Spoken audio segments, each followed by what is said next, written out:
starting on example number 7, in this first video we'll find the equivalent resistance.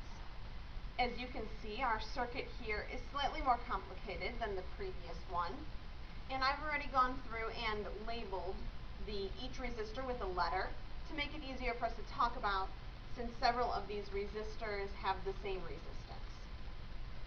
It is possible, as you're combining resistors, to combine more than one at a time, but for the sake of those who are not quite sure about this whole process, I will just combine 2 resistors at once and draw a new picture each time. If you would like to skip steps, that is perfectly fine. Just be careful as you do so. You can choose many combinations of resistors to combine this very first time. I am going to start off by combining resistor C and F.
You'll see that I combined C and F in series with each other, and my equivalent resistance is now 10 kiloohms. I am now going to combine G and H. They are in parallel. I have the benefit of being able to use the smart board, so this time I'm not going to completely redraw my entire circuit.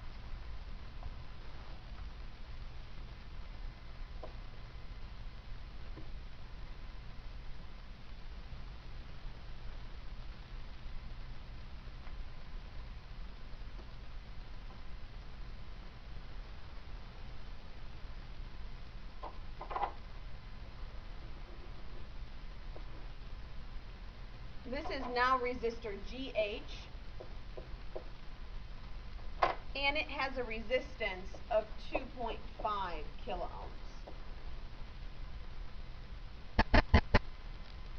I can now combine resistors A and B. They are in series with each other.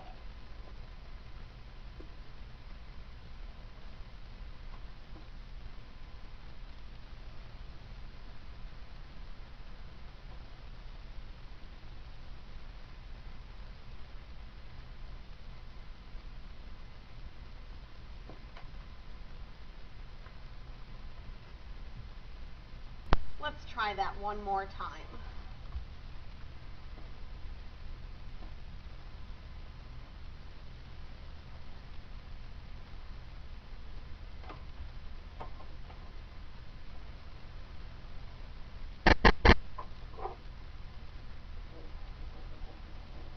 I replace resistor AB with another resistor.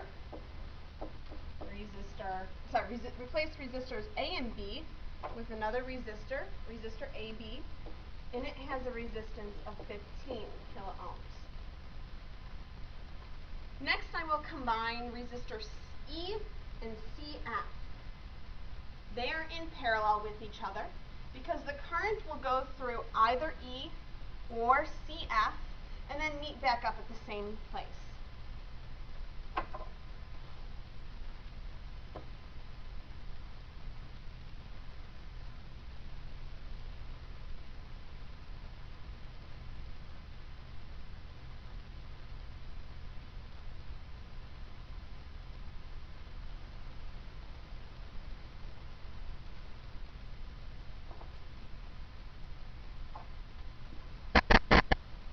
I am just going to leave resistor CEF in the same spot that resistor CF was. It has an equivalent resistance of 5 kiloohms.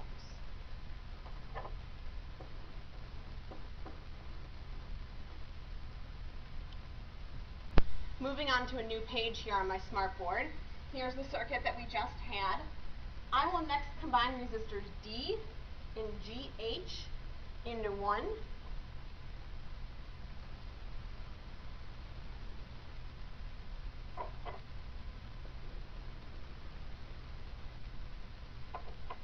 This is now DGH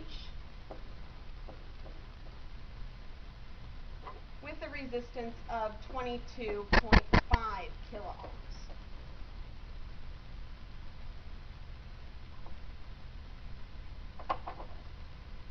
Moving on, I'll combine I and CEF.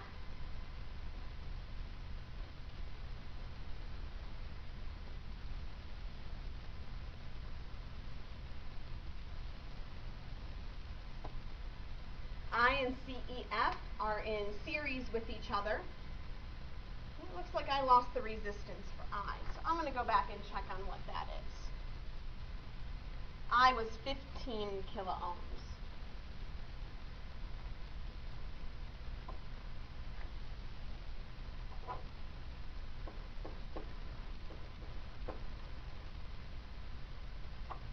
So combining CEF and I get 20 kiloohms.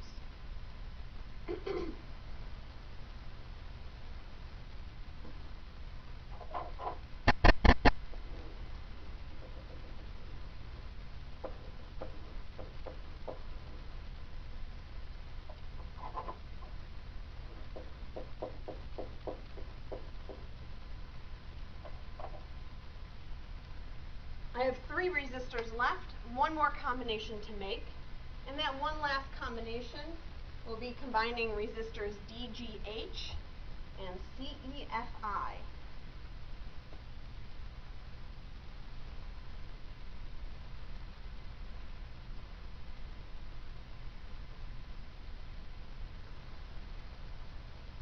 I'll leave it in the same spot as where DGH was.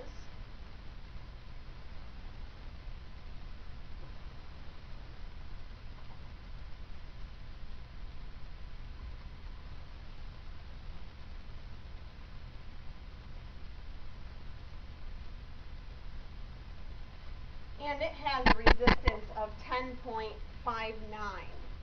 kiloohms. I finally have a nice simple circuit. These 2 resistors are in series. And so the equivalent resistance for my entire circuit is the sum of 15 plus 10.59 or 25.59 kiloohms. Going back over what I've done from the beginning, I started off with this circuit right here, and there are multiple combinations of resistors you could combine. I just decided that I wanted to combine, I wanted to combine C and F first. C and F are in series with each other because if current goes through C, then current has to go through F. And so I redrew that as one resistor right here. Next, I combined G and H. As current is coming down here, it either goes through G or it goes through H, but in the end the current ends up right back here on its way back to the battery. It doesn't go through any other resistors on its way. So G and H are in parallel.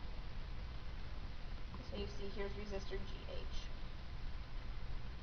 Next, I decided to combine resistors A and B.